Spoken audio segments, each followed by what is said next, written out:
La presse ce matin, Patrice, bonjour, qui évoque forcément la mort de France Gall. Oui, bonjour Laurent. Il est beaucoup question effectivement de France Gall, pléthore de une. Regardez ça. Alors France Gall, mais en fait Isabelle. Oui, Gall, Isabelle Gall. son vrai nom. Ouais. L'état civil, c'est son vrai prénom, c'est Isabelle. Et alors pourquoi a-t-elle changé de nom? Eh bien, vous aurez la réponse ce matin en lisant le journal. Il se passe que quand elle a commencé à éclore sur la scène artistique, il y avait une autre Isabelle dans les tuyaux, Isabelle Aubray, chanteuse. Elle aussi, il ne fallait pas qu'il y ait eu deux Isabelle dans Pour le la même compagnie, marigot voilà, artistique. ça. Donc on lui a demandé de changer de nom. Elle s'est appelée France et ma foi, ça lui allait très bien. Alors on était tellement pressés depuis hier de lui rendre hommage qu'on en a fini parfois à la télé, à la radio, par oublier de dire de quoi. Elle est décédée.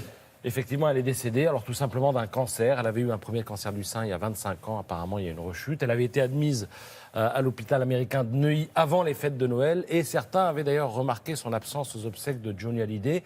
Johnny, aux côtés duquel elle est apparue une dernière fois sur scène en l'an 2000. Alors, le Figaro souligne ce matin que France Gall n'a jamais voulu apparaître au cinéma, elle n'a jamais non plus voulu écrire son autobiographie, qu'il reste quelque chose de moi m'indiffère, disait-elle. Alors, sa vie en long, en large, en travers, ce matin dans les journaux, je dirais que sa vie artistique commence avec le concours de l'Eurovision en 65, poupée de cire, poupée de son. Elle n'a pas 18 ans, mais ce qu'on ne sait pas à l'époque, c'est qu'elle est couronnée, mais qu'en même temps, elle vit la pire journée de sa carrière. Pourquoi ? Parce que Claude François, son petit ami, un peu jaloux de son succès, l'a effectivement abandonné. Bravo et au revoir.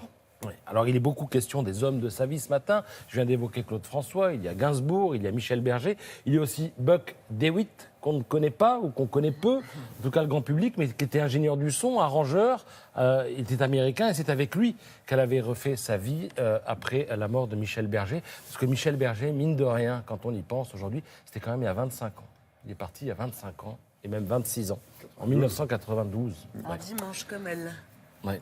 Alors, et elle disait, si on me proposait de revivre la même vie, je dirais non. La prochaine fois, je demanderais à avoir une vie plus douce. Parce qu'il y a eu Michel Berger, mais il y a eu pire, j'allais dire, Pauline, sa fille, 19 ans, en 97, qui a succombé à une mucoviscidose. Alors, les hommes de sa vie, je disais, il en est pas mal question. Si elle a prospéré grâce à leur talent, eux aussi lui doivent quand même pas mal de choses. Il faut lire ce matin Libération qui remet les choses dans leur contexte. Il faut savoir qu'en 64, lorsque Gainsbourg compose la chanson qui va lui permettre de gagner l'Eurovision, Gainsbourg, finalement, profite aussi de France Gall, parce qu'il disait « France Gall m'a sauvé la vie en 64, j'étais un marginal ». Il va composer, elle va chanter, ils vont gagner ensemble. Elle lui offre une friandise. En quelque sorte, qui n'était pas une sucette à l'anis, quoique. Michel Berger, elle le rencontre en 73. Alors là, on les voit en photo en 74, ils ne sont pas encore mariés, mais ils se rencontrent en 73. À l'époque, Michel Berger est un directeur artistique, un musicien qui n'a pas de véritable notoriété en dehors d'un cercle d'admirateurs relativement confidentiel, même s'il a fait le disque de Véronique Sanson. Et lui, au début, est réticent à travailler avec elle parce qu'elle ne compose pas. Et ensuite, il va écrire pour elle la déclaration d'amour. Et elle va devenir le porte-voix de l'univers de Michel Berger.